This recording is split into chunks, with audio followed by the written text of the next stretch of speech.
안녕하세요. 서울은현교회 교회학교 교사 여러분 반갑습니다. 저는 올해부터 서울은현교회 교육 디렉터를 맡게 될 신동열 목사라고 합니다. 반갑습니다. 오늘부터 여러분들과 함께 교회학교 교사 세미나를 하려고 합니다. 지금은 교회학교란 무엇인가 라는 제목을 가지고 강의를 하게 될 텐데, 이 강의가 여러분들이 학생들을 가리키고 양육하는데 많은 도움이 되기를 바랍니다. 여러분, 제가 질문 한 가지 드리겠습니다. 여러분, 교회학교란 무엇일까요? 교회 안에 있는 이 학교, 교회학교란 도대체 어떤 것을 이야기하고 있는 것일까요? 저마다 이 교회학교에 대한 정답들을 다 가지고 계실 줄을 압니다. 학교라고 하는 것은 기본적으로 누군가에게 배움을 주고 가르침을 주는 것이 바로 학교라고 이야기할 수 있겠죠. 마찬가지로 교회학교란 학생들에게 어떤 것을 가르치고 배움을 주기 위한 일종의 교육기관이라고 볼 수 있습니다. 여러분, 그렇다면 교회학교란 도대체 어떤 것을 가르치는 교육기관이라고 볼 수 있을까요? 그렇죠. 교회학교는 가장 첫 번째로 성경을 가르치는 교육기관이라고 볼 수 있습니다. 교회에서의 가르침의 가장 첫 번째 목적은 하나님의 말씀인 이 성경을 잘 가르침에 있다고 볼 수 있습니다. 교회학교란 크게 세 가지의 교육을 가르치는 곳이라고 볼 수 있습니다. 이 세 가지가 굉장히 중요한데요. 첫 번째는 하나님의 말씀인 성경을 가르치는 것이고, 두 번째는 신앙의 잠재력을 키워주는 그 일을 교회학교가 감당하는 것이고, 세 번째는 부모와 함께 협력해서 학생들을 잘 양육하는 것이 교회학교의 세 가지의 목적이라고 볼 수 있습니다.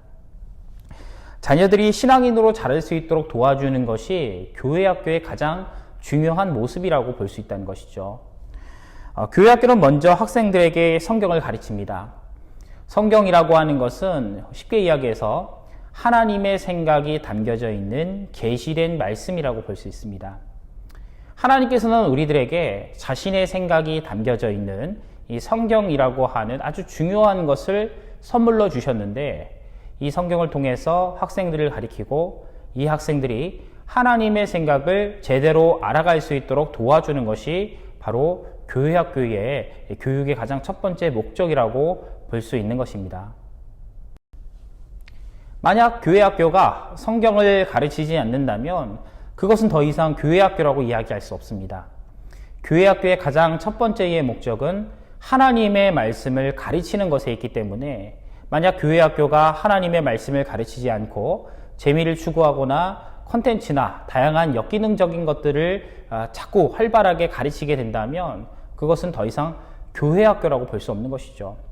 하나님께서 우리 서울은현교회의 교회학교를 만드신 이유는 자신의 생각이 담겨져 있는 이 성경을 당신의 자녀들, 즉 교회학교 학생들이 이 하나님의 말씀을 잘 배울 수 있도록 이 교회학교를 세운 것이라고 볼 수 있는 것이죠.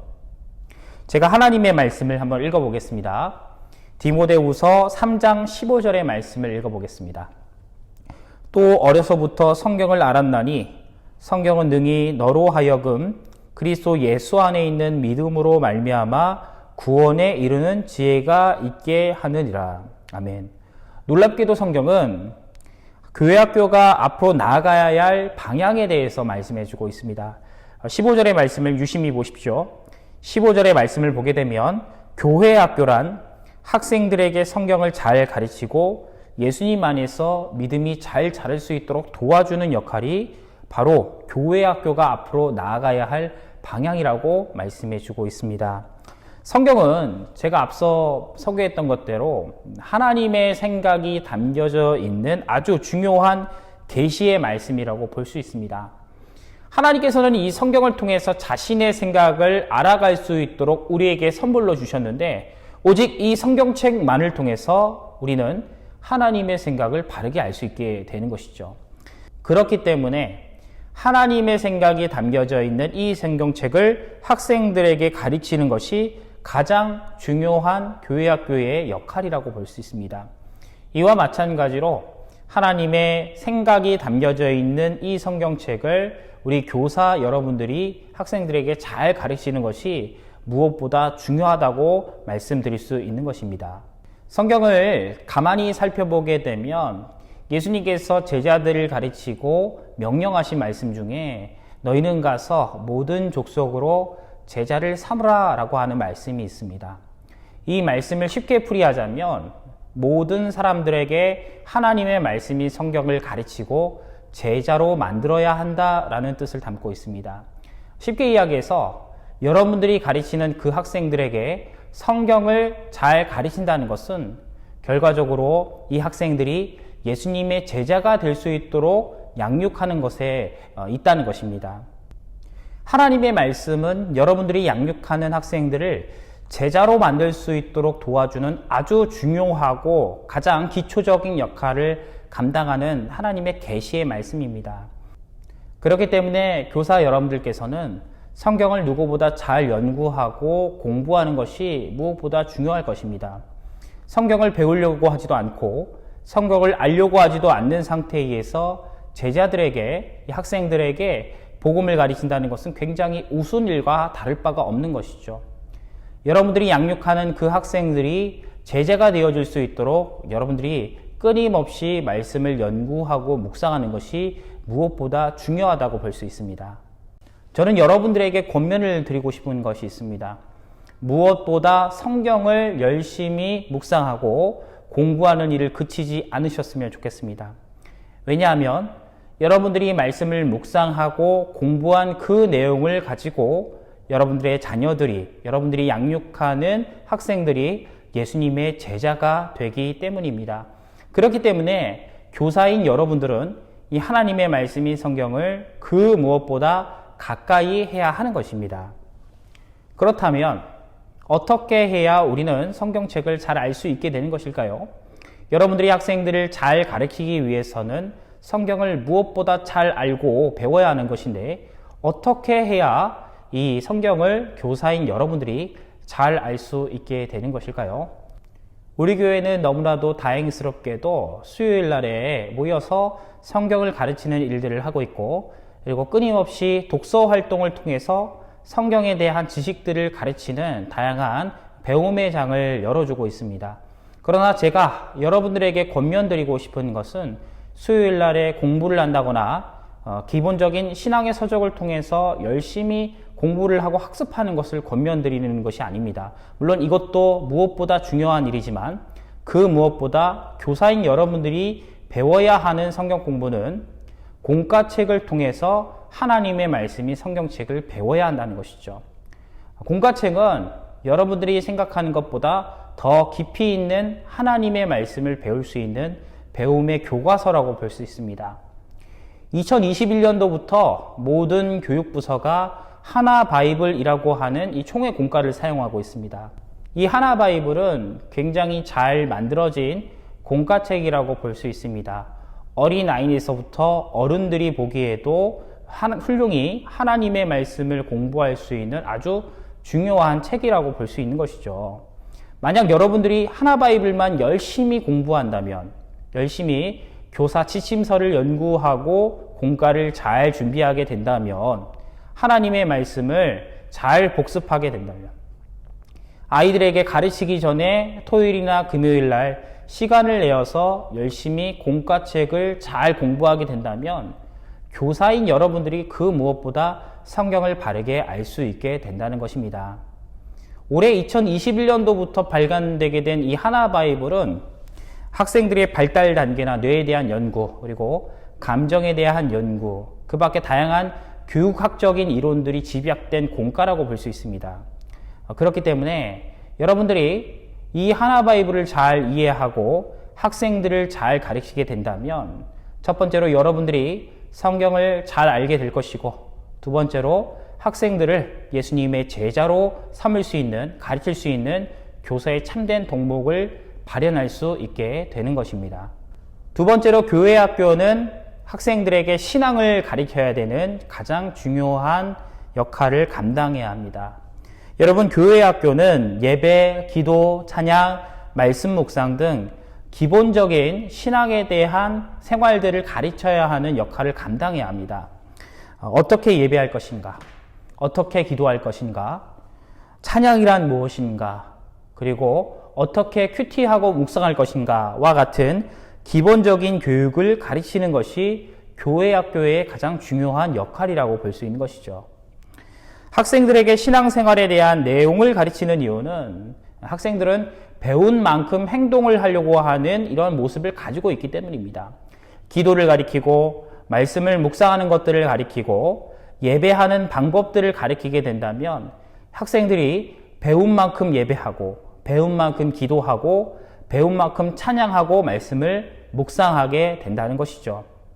그렇기 때문에 교회 학교는 그 무엇보다 학생들의 신앙생활을 가르치는 일에 무엇보다 집중을 다해서 노력해야 하는 것입니다. 학생들에게 신앙생활을 가르치는 일에는 다음과 같은 이유가 함께 숨겨져 있습니다. 학생들에게 신앙생활을 잘 가르치게 되면 이 학생들이 나중에 어른이 되어졌을 때에, 청소년기를 거쳐 청년이 되어졌을 때에 자신의 힘으로 예수님을 하나님의 아들, 우리의 주, 우리의 주님이라고 고백하게 되는, 예수님을 인격적으로 만나게 되는 일들을 경험할 수 있게 되기 때문입니다. 대부분의 교회 학교 학생들이 청년이 되었을 때에 교회를 떠나는 이유는 신앙생활에 대한 이 학습이 무엇보다 부족하기 때문입니다. 이 학생들이 만약 어려서부터 기도하는 방법과 예배하는 방법, 그리고 말씀을 묵상하는 방법을 꾸준히 생활화하게 되고 배우게 되어졌다면 청년이 되어서도 예수님을 자신의 주라 고백하게 되는 이런 일들을 경험할 수 있게 되는 것이죠. 제가 준비한 표를 보겠습니다. 이 표는 영아기 때부터 청년까지에 이르는 신앙의 발달 단계를 다루고 있는 표라고 볼 수 있습니다. 영아기 때부터 7세까지는 부모와 교사에게 칭찬을 받기 위해서 열심히 신앙생활을 하는 때를 이야기하고 있습니다. 우리 영아기 때의 친구들을 가만히 살펴보게 되면 이 친구들은 부모님들에게 사랑을 받기 위해서, 교사 선생님들에게 인정과 칭찬을 받기 위해서 열심히 신앙생활을 하는 때라고 볼 수 있습니다. 이 시기 때의 아이들은 교회에 친숙하고 정감 있는 모습들을 통해서 신앙생활을 경험합니다.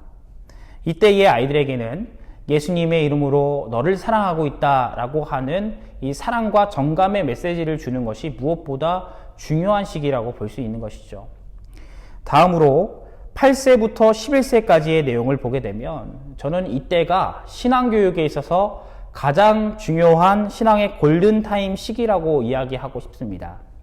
신앙의 골든타임 시기라고 하는 것은 그 무엇보다 중요하고 절대 놓쳐서는 안 되는 교육의 가장 중요한 핵심적인 시기라고 볼 수 있는 것이죠. 이때의 아이들은 마찬가지로 부모님과 선생님들에게 칭찬을 받기 위해서 열심히 말씀 묵상하고 찬양하고 예배하기에 노력하는 모습을 가지고 있습니다. 그러나 이 시기 때의 아이들은 특히 8세부터 11세까지가 되어지면 이 아이들은 본격적으로 초등학문을 배우게 되고 글자를 열심히 읽을 수 있고 배움에 대한 끊임없는 탐구심을 가지고 있는 시기라고 볼 수 있습니다. 8세에서 11세까지의 아이들에게 신앙에 대한 생활과 그리고 하나님의 말씀을 묵상할 수 있는 방법들, 그리고 큐티할 수 있는 방법들, 그리고 다양한 신앙생활에 대한 기초적인 지식을 가르치고 잘 훈련하게 된다면 12세 이후부터의 이 아이들이 가지게 될 이 자아 정체성의 시기 가운데 예수님을 인격적으로 만날 수 있는 영적인 잠재력이 이 시기에 만들어진다는 것이죠. 제가 앞서 설명을 드렸던 대로 학생들은 배운 만큼 행동합니다. 잘 배우는 것들을 통해서 올바르게 행동하는 것이 이 8세에서 11세까지의 기간이라고 볼 수 있는 것이죠. 아이들을 잘 가르치고 신앙생활을 잘 할 수 있도록 독려하고 권면하고 훈련시키는 이 시기를 잘 지내게 된다면 12세기부터 시작되는 이 신앙의 반항기를 잘 극복하게 되어지고 예수님을 인격적으로 만날 수 있는 계기가 완성되게 된다는 것입니다. 사랑하는 교사 여러분, 우리는 학생들이 예수님의 제자가 되어줄 수 있도록 권면하고 가르치는 일을 절대 그쳐서는 안 됩니다. 특히 이 신앙의 골든타임 시기인 8세에서 11세까지 때에는 본격적으로 이 학생들에게 신앙에 대한 기초적인 지식을 가르쳐 줄 뿐만 아니라 신앙생활을 잘 할 수 있도록 무엇보다 옆에서 독려하고 권면해 주는 일이 무엇보다 중요하다고 볼 수 있는 것이죠. 물론 이 시기를 놓친 학생이 있다면 그 학생들을 결코 포기하지 않고 끊임없이 신앙교육에 대한 전반적인 지식과 권면을 아낌없이 쏟아 부어야 하는 것입니다. 마지막 세 번째로, 교회 학교는 부모와 함께 자녀들을 교육해야 합니다. 사실 신앙생활에 대한 가르침과 행동, 교육에 대한 1차적인 동기는 교회 학교에 있지 않습니다.